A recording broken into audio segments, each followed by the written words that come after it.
आसंतु आजी गोटिए भारी मजादार ओडिया कहानी भितरकु जिबा। कहानीर ना हेला रामपुरर राम। शुणिले बहुत मजा लागिबो। तेबे चलंतु आरंभ करिबा। अच्छा, काहानी आरंभरू गोटे कथा। केबे एमिति हेइछि कि गोटे साधा सीधा कथाकु नेई सबु किछि पूरा उल्टा पाल्टा ही जाइछि आउ तापरे गोटे बड़ गंडगोल। हाँ, आम कहानीटा ठीक सेमती किछि। तो कहानीर मूल चरित्र हेउचंती राम। आउ एई राम गोटे बहुत लंबा आउ थकेई देबा भली यात्रारे बाहरिछंती। कथाटा हेला आम राम बाहरिछंती सकाळु सकाळु रामपुररू, किंतु दिनसारा चाली चाली से प्रचंड खराटारे तांको अवस्था पूरा खराब। लक्ष्मणपुर पहुंचला बेलू द्विपर आउ आगुकू गोड़ उठुनी। शेषरे कौन करिबे, रास्ता कड़े गोटे घर पिंडा देखी सेठी बसी पड़िले। ठीक सेतिकी बेले से घरू जने पिला बाहर को आसला। ताकू देखी राम भारी भद्र भावरे पचारिले, किंतु बिचारा राम से जानी नथिले जे से घरे प्राय समस्ते काल माने किछि सुनी पारंतिनी। बास एइठू आरंभ हेला असल कहानी, गोटे विराट भूल बुझामणार खेल। से युवक राम कौन कहला किछि बुझी पारिलानी। से उल्टा बुझिला। से भाविला राम ता भौणी को बाहा हेबा कथा कहूछि। आउ कौन अछि, रागरे पंचम हेई सीधा घर भीतर को पसिगला और भौणी उपरे चिलेइला। एबे देखंतु मजा, ता भौणी भी तकाळा। ताकू किछि बुझा पड़िलानी जे भाई तार हठात एमिति रागुची काहींकी।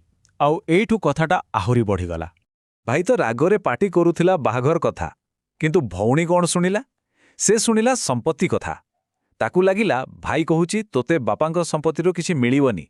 देखिले तो केमती कथा कोटू गुआडे गला। झियोटा भी रागरे नाली पड़ीगला। सीधा दौड़िला बापांको पाखको आउ अभियोग कला, किंतु एठी भी सेई एका कथा। बापा भी काला। एथर कथाटा आहुरी मोड़नेला। झियो कहला संपत्ति कथा आउ बापा शुणिले रोसई कथा। तांको लागिला झियो कहूची तांको स्त्री आजी रोसई करिवेनी। बास एतेकिरे बापा रागरे निया होइगले।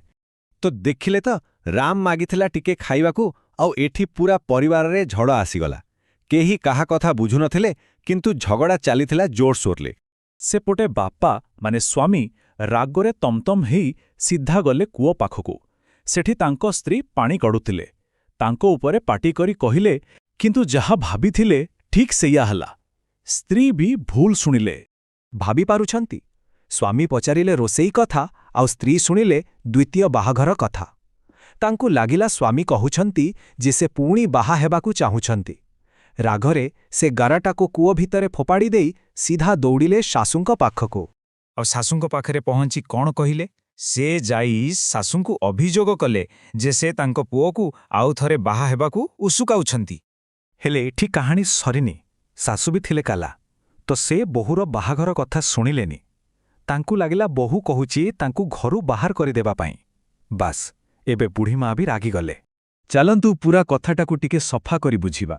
राम मागिले खाइबाकू, भाई शुणिला बाहाघर कथा, भौणी शुणिला संपत्ति कथा, बापा शुणिले रोसेई बंद, स्त्री शुणिले द्वितीय विवाह आउ शेषरे शाशु शुणिले घरू बाहरी जिबा कथा। देखिले गोटे कथारू केमिति पांचटा अलगा अलगा झगड़ा। एमितिरे पूरा परिवार रागरे गरगर होई गाँ मुखिया पाखको अभियोग करिबाकू घरू बाहरिले। आउ बाहरे किए बसिछि? आम बिचारा राम, जिए एते समय धरी चुपचाप अपेक्षा करिथिला। आउ एठी एला कहानीरो सबुठू बड़ आउ मजादार भूल बुझामना। राम सेमानंकु देखि कौन भाविला? से भाविला, अरे वाह केते भल लोक एमाने, मते डाकिबा पई पूरा परिवार एकाठी आसिचंती। हेले सत कौन? सत हेला सेमाने झगड़ा करिबाकू जाउथिले। राम तो खुशी उठिबाकू लागिला, किंतु ताकू देखि घरर मुरबी आहुरी रागी गले। से पाटी कले एवं हातरे ताकू जीवाकू इशारा कले। किंतु आम राम से भी तो सही इशाराकू भूल बुझिला। घर मुरब्बी तांको 10 आंगुठी देखाई जीवाकू कहुथिले, आउ राम भाबिला थरे खाइबाकू देबा पाई से 10 टंका मागुछंती। बास एमिति भाबी से डरिकी सेठू पळेला।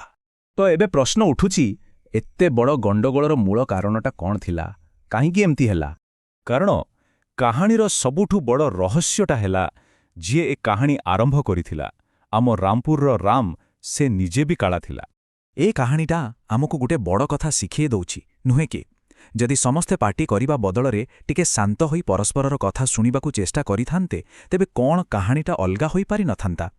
जेतेबेले आमे समस्ते केवल कही थाउ किंतु केही काहा कथा शुणुनाहु, सेतेबेले गोटे छोट कथा भी बड़ झगड़ार कारण होई पारे।